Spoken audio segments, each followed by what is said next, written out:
Assalamualaikum warahmatullahi wabarakatuh. Nama saya Andi Gemilang Cahaya Pratiwi dari kelas A dengan NIM 19270400001.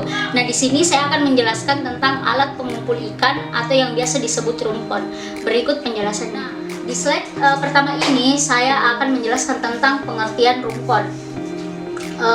Rumpon adalah benda berlabuh atau melayang yang ditempatkan di laut untuk menarik ikan. Mereka mungkin berstruktur permanen, semi permanen atau sementara, atau perangkat yang terbuat dari bahan apapun dan digunakan untuk memancing ikan.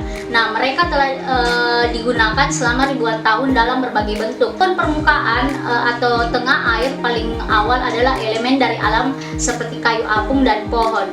Nah, selanjutnya ialah rumpon tradisional. Rumpon tradisional berdasarkan pengalaman penangkapan ikan jangka panjang dibuat di tempat dengan bahan-bahan lokal dan digunakan di perairan pantai dangkal atau kedalamannya sekitar 50-200 meter oleh nelayan dengan skala kecil untuk menangkap ikan pelagis yang kecil dan juga digunakan sebagai umpan, misalnya payaos yang biasa disebut di negara Filipina, unjang yang biasa disebut di negara Malaysia, dan rumpon yang biasa disebut di Indonesia. Nah, adapun juga disebut dengan rumpon modern, di mana rumpon modern ini hasil dari teknologi dari bahan impor dapat ditempatkan hingga lebih dari 3.000 meter. Nah, selanjutnya ialah pengaturan rumpon. Rumpon dapat digunakan baik dalam pengaturan tunggal atau ganda. Praktik umum penggunaan rumpon adalah menggunakan lebih dari satu dengan jarak yang cukup antar masing-masing rumpon tersebut. Nah, jarak yang paling sesuai antara masing-masing rumpon tergantung pada kelimpahan dan jenis spesies sasaran, yaitu berkisar antara beberapa ratus sampai 1.000 meter untuk ikan pelagis kecil di perairan pesisir atau dangkal. Adapun di perairan dangkal 5-10 mil laut untuk rumpon tuna air dalam. Nah, selanjutnya kinerja rumpon. Rumpon mengumpulkan ikan yang berbeda pada kedalaman yang berbeda. Ikan juga berkumpul di bawah batang kayu yang hanyut dan bahkan ikan paus. Dan peraturan tentang penangkapan ikan di sekitar rumpon seringkali berlaku untuk semua objek yang hanyut di atau dekat permukaan laut yang menarik ikan. Berbagai jenis rumpon di daerah yang berbeda setelah waktu yang singkat menarik dan mengumpulkan ikan di sekitar struktur.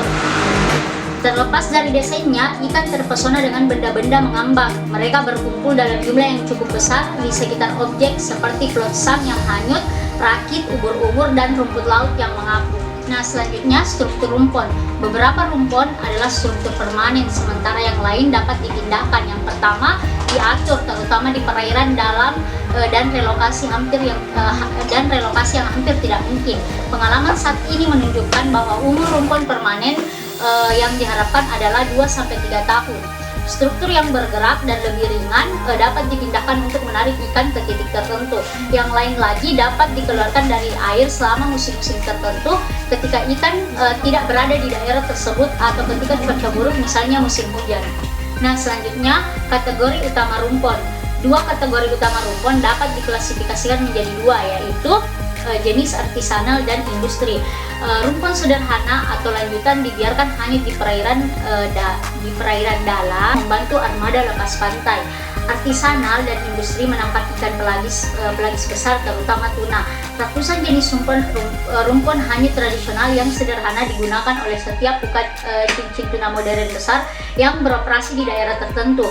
Rumpon artisanal lebih kecil dan digunakan oleh nelayan subsisten, artisanal dan rekreasi. Nah, ini sebagian besar berlabuh di lepas pantai atau dekat pantai dan di laguna dan mungkin di permukaan atau di bawah permukaan.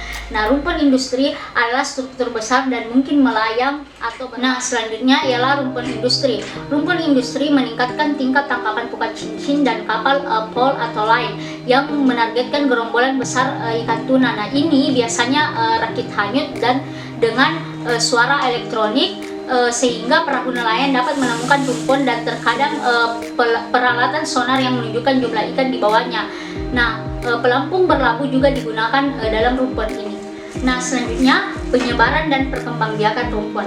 Penyebaran dan perkembangbiakan rumpon secara luas telah mempengaruhi plastik pemanenan dan menjadi perhatian pengelola perikanan. Penggunaan rumpon oleh kapal pukat cincin mendapat kecaman yang meningkat karena dampaknya terhadap stok tuna dan potensi ancamannya terhadap keanekaragaman hayati. khususnya tangkapan sampingan hiu dan kehidupan laut lainnya. Tuna tropis menunjukkan kecenderungan perilaku alami untuk berkumpul di sekitar benda terapung, dan para nelayan memanfaatkan perilaku ini dengan menggunakan rumput. Oke, udah 3. Nah, selanjutnya jenis alat pengumpul ikan. Nah, yang pertama rakit yang disebut payau yang digunakan oleh nelayan tuna di pulau-pulau tertentu di Filipina. Yang kedua, rakit bambu yang disebut sukegi digunakan di Jepang untuk memancing ikan lumba-lumba. Nah, yang ketiga, alat pengumpul ikan yang disebut kapker digunakan di lautan lepas Kepulauan Balearic atau Laut Mediterania Timur. Nah, selanjutnya kanizi dibuat dari botol plastik dan daun lontar yang digunakan oleh nelayan Sisilia, Italia. Nah, selanjutnya penangkapan ikan menggunakan rumpon. Studi tentang penangkapan ikan rumpon menunjukkan bahwa kerentanan terhadap penangkapan ikan rumpon bervariasi dengan ukuran dan usia spesies, dan rumpon yang berkontribusi keberlanjutan terhadap risiko penangkapan berlebih.